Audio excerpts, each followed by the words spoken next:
Меня зовут Данил Павличенко, и я живу в городе Новомосковске, Днепропетровской области. Здесь у меня есть сортировочная станция мусора и приемный пункт вторсырья. Это пластик, бумага, стекло, алюминиевая банка. Затем мы это сортируем, прессуем и продаем готовый продукт перерабатывающим заводам, комбинатам. После войны многие заводы разбомбили, некоторые остались в оккупации, некоторые вынуждены были выехать. И поэтому многие перед нами не выполнили финансовых обязательств, и мы остались без наших оборотных средств. В этот же момент у нас сломался и наш пресс. Я думал, в общем, закрыть нашу сортировочную станцию и наши датчики, а это и пенсионеры, это и люди без жилья, могли остаться без единственного средства выживания, источника дохода. Но однажды я нашел информацию в одном из пабликов о вашем фонде Keep Going.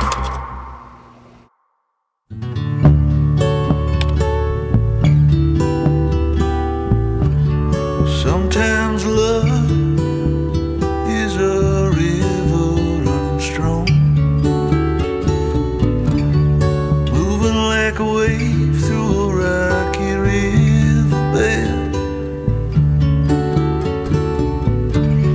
Sometimes love is a dancer in the dark, spinning left and right. Я здесь тот человек, который все это организовал и курирую. Здесь находится пункт приема, пункт сбора и сортировочная станция вторсырья. Здесь принимают, его сортируют, его прессуют, готовят уже к переработке. А дальше оно уезжает на переработку. Сырье принимается, дальше складируется здесь, да, по видам, по цветам. Вот это под бутылка. Зеленая, голубая, алюминиевая баночка. Чтобы это все не попадало на свалку просто так, люди собирают и приносят к нам. А вот уже первые датчики. Я думаю, надо снимать. Пойдемте, ребят. Принесли пэт-бутылку, принесли картон. Правильно я понимаю? Нам жить надо. Работать. Ребята, Вот. дай вам Бог здоровья. Правильно говорите. Ну а как быть? Семья жила, все было клево. Жена умерла, дочка уехала в Чехию. Ну и в общем, да, остались мы два холостяка.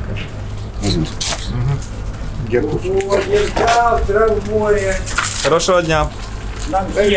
Нам всей Украине хорошего дня. Да, вот человек там, видно, что он пьет. Видно, что он собирает вторсырье. Но он пришел, у него есть рабочий день, у него есть распорядок. Они делают свое дело, они тоже часть общества.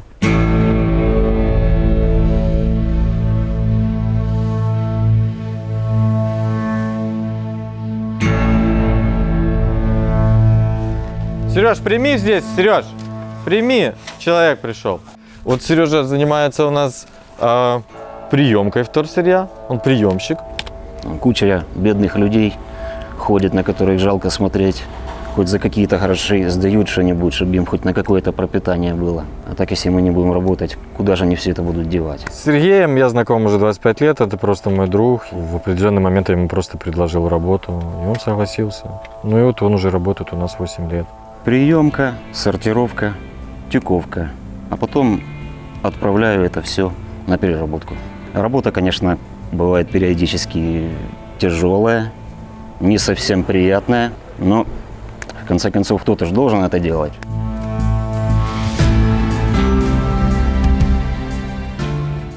За год мы собираем, принимаем, сортируем сырья примерно на количество, объем нашего стадиона футбольного. Ее передробят, помоют, дальше сделают нить, а из этой нити уже получится одежда.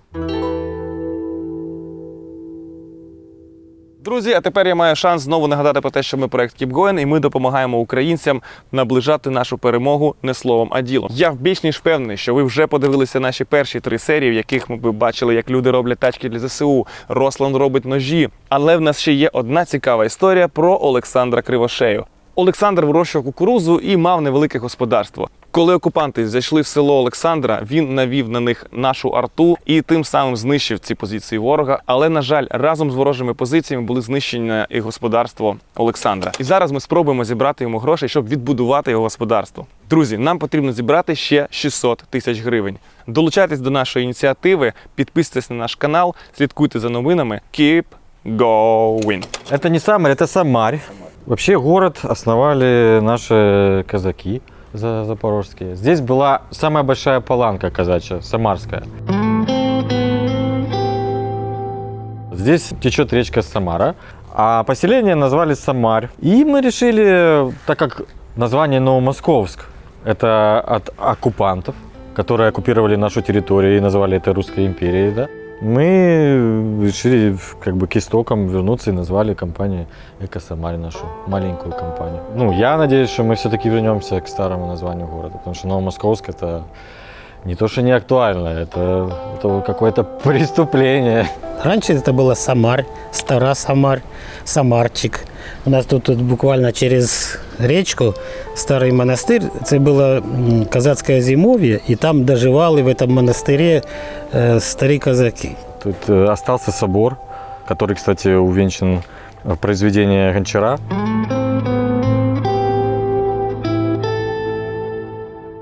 Все уехали либо в Днепр, либо в Киев, либо за границу. Почему я остался? Ну, во-первых, я не любитель больших городов. Как-то, знаешь, тоже не люблю мейнстрим. Когда все уезжают, а ты такой, типа, и ты должен ехать. Да не, я, может, что-нибудь сделаю здесь. Я-то подумал так.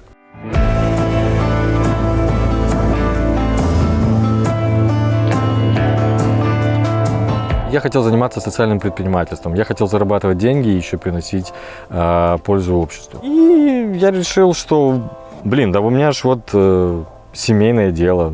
Оно как раз связано с социальным предпринимательством, связано с экологией. Начал организовывать мой отец, а я дополнил. Ко мне постоянно Даня начал приезжать. Тогда даже еще школьник был. Я был маленьким, иногда приходил и зарабатывал, особенно в летнее время, зарабатывал себе на карманные деньги. Да, кстати, ты спросил, чем я занимался в детстве. Еще я занимался музыкой. Ну, отец очень сильно любил музыку. Вся семья по отцовской линии музыканты. Я ходил в музыкальную школу, и кроме этого я играл дома.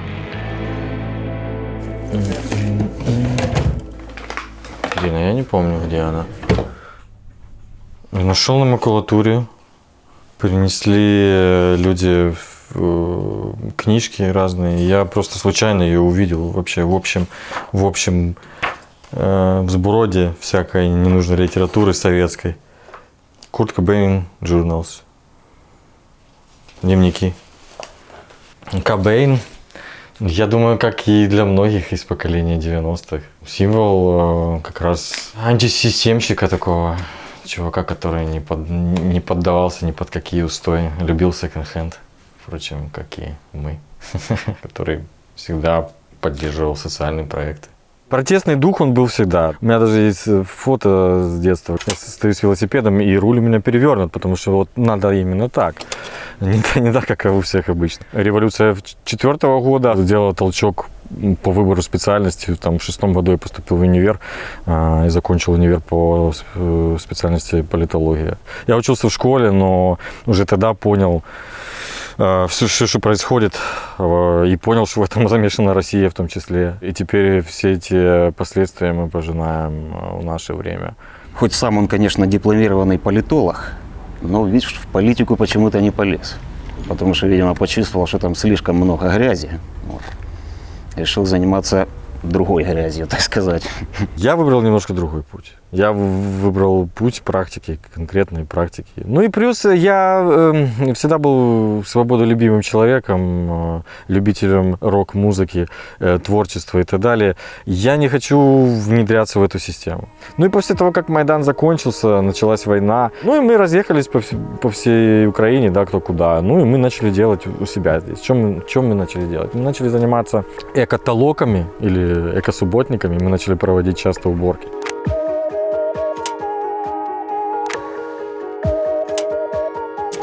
Екоакції, прибирання, екотолоки ми їх ще тоді називали. І в чому суть їх була? Ми з самого початку, саме першої акції, ми все сортували і вже тоді здавали.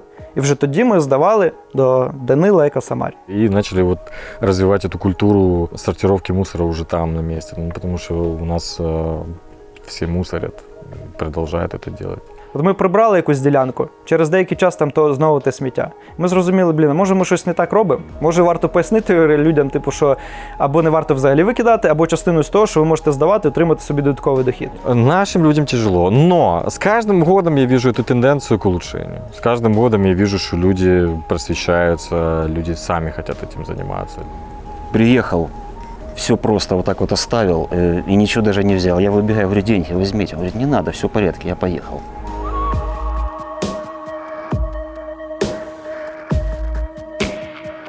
Так думали, ну Данька начал это все делать. Я говорю, оно же никогда не окупится, никогда в жизни. Говорит, па, ну мы же не только живем для того, чтобы что-то окупалось. Привет. Год назад так получилось, что я много болел, и такие мысли были разные. И думаю, надо что-то такое еще сделать и оставить после себя, чтобы было не стыдно. И я решил сделать сортировочную станцию, где люди на примере всего цивилизованного мира смогут просто сортировать мусор на виды. То есть это не отправиться на свалку, гореть или там гнить и так далее. 16 контейнеров. Назвали это «Перша сортувальна станция». Перша не потому, что мы хотели показать, что мы тут такие классные, а потому, что хотели бы задать тренд, чтобы это дальше продолжалось. Сейчас весь доход от сортировочной станции мы отдаем на ЗСУ.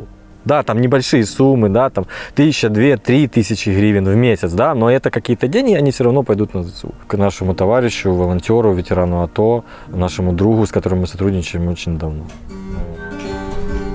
Я керівник громадської організації, збираємось, працюємо і допомагаємо нашій Україні, нашому війську для української перемоги. Ці кошти, які отримані саме з першої сортувальної станції, тобто цих 18 контейнерів, переводять на наш фонд Прометей, офіційний рахунок, ну і ми вже їх безпосередньо в діло запускаємо в ті чи інші закупівлі аптечок чи все інше. Наши защитники освобождают нашу страну от оккупантов, а мы освобождаем нашу страну от мусора. Во-первых, для екології хорошо, це саме перше. Сереж, а ви правильно посчитали? Конечно. Сколько? Оце 10 кілограм макулатури. Ну, 10 килограмм макулатуры по 3,50, 35 и плюс 1 килограмм под бутылки. Да. Под бутылку. Ну, нажився, я б прийшла, сказала, Сережа, віддай. Робота дуже корисна, в першу чергу, для природи, для нашої екології. Все йде куди? В річечку, а потім ми в Дніпро, з Дніпро водичку п'ємо. Будьте здорові. Гарного вечора, тримайтеся.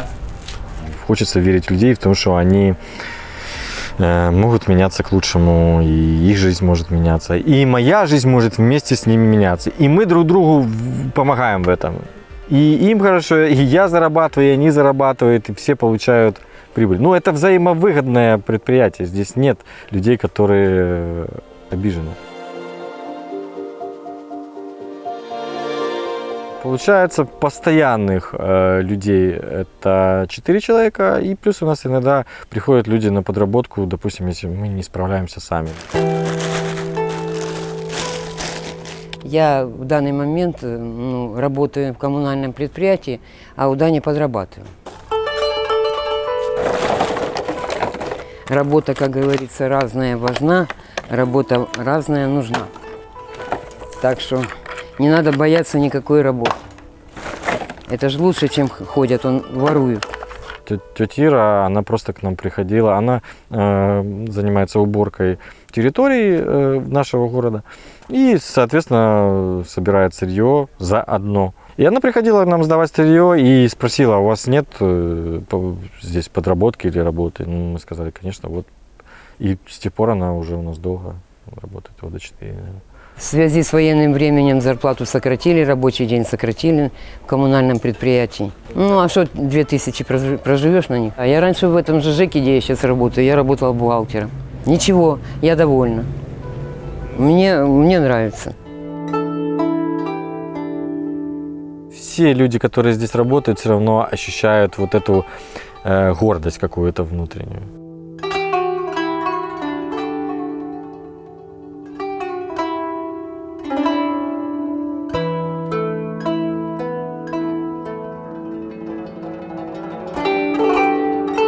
И люди, которые здесь работают, конечно, все ребята, и Сережа, и Денис, и тетя Ира. И вот Я знаю, что всем им нравится. Если бы не нравилось, они бы не работали. Да, это тяжелая работа, но все почему-то все равно работают.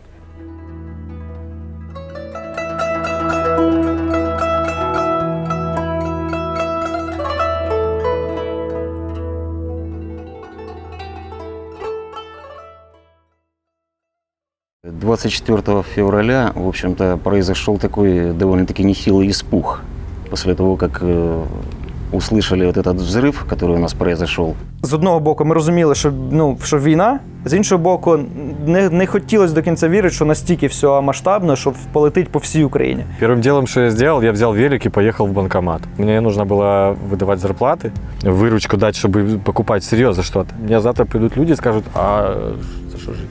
Рубежные разбомбили, сгорел картонный комбинат.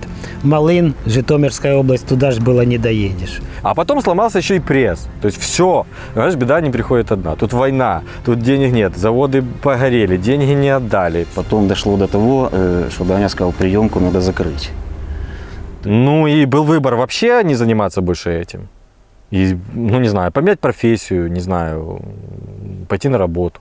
Ну мы как-то подумали, да нет, нету смысла останавливаться. Ну хорошо, остановимся, и что дальше? Ну а кто будет это делать? Движение – это жизнь, я считаю так. Хочешь не хочешь, а надо двигаться. Не будешь двигаться, все, упадешь и будешь лежать. Мы не стали отчаиваться, продолжали дальше работать. Потом мы увидели ваш проект.